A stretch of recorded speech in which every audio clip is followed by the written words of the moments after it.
St. Louis is not only a quaint, but also the oldest town in Colorado and likely its most spiritual. It is populated by the primarily Hispanic descendants of families who settled there in 1851.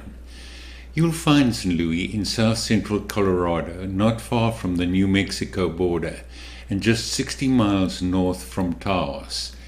It nestles in the St. Louis Valley, where cattle ranching and potato farming remains the principal economic activity. Over 170 years ago, farmers migrated north from Mexico in search of green pastures for their cattle, following the Rio Grande River, settling in fertile valleys along the way. Descendants of those early settlers still pass down their farms to their families. Cattle still graze on a communal pasture on the outskirts of the town that originally was a Spanish land grant.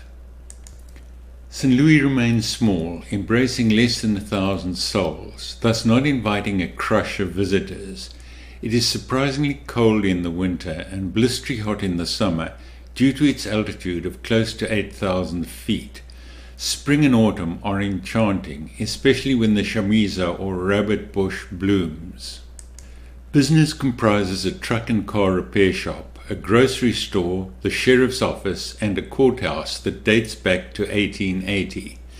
It would be an understatement if you said the Station of the Cross was an unexpected surprise.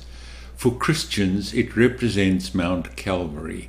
As you ascend the hill of piety and mercy along a well-worn path, you'll find a series of inspirational half-size bronze sculptures created by Huberto Maestas, a native son who has provided this creative series of graphic meditations of the last hours of Christ's life. Each station represents a moment of Christ's crucifixion. Dedicated in 1990, the shrine symbolizes the central role of religion in southern Colorado's communities. Local residents visit the shrine, not only in Holy Week, but throughout the year for prayer, reflection, and meditation. Every station holds two brass panels, the first providing an account of the station, and the second recognizing the family funding the sculpture. We are humbled when we ponder that the parishioners of the valley, not imbued with significant material wealth, nevertheless as a community, set aside the funds to support the creation and maintenance of this all-embracing and motivating shrine. In May 1991, the then parish priest, Father Pat Valdez, together with 29 parishioners, journeyed to Rome for an audience with Pope St. John Paul II, celebrating the creation of the shrine. The sculptor, Huberto Maestas, was a key participant in that group. The artist abounds a creative energy that is manifest in his art and the inventiveness of his sculptures. There's nothing passive about a piece from Maestas. His figures embrace drama, revealing his exceptional visualization of a scene, the intricacy that goes into each of his creations. The magnitude of his labors would be unthinkable without his passion, perfection, dedication, and love he applies to each statue. Now to the sculptures.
The Shrine of the Stations of the Cross was built as an act of faith and love by the congregation of the Sangre de Cristo parish.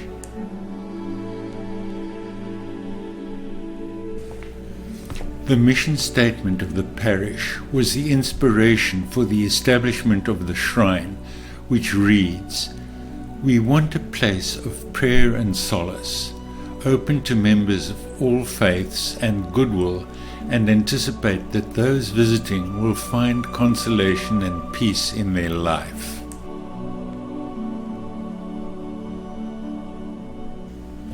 Our visit to the shrine was a deeply moving experience we will never forget, and something we could strongly recommend to anyone visiting the area.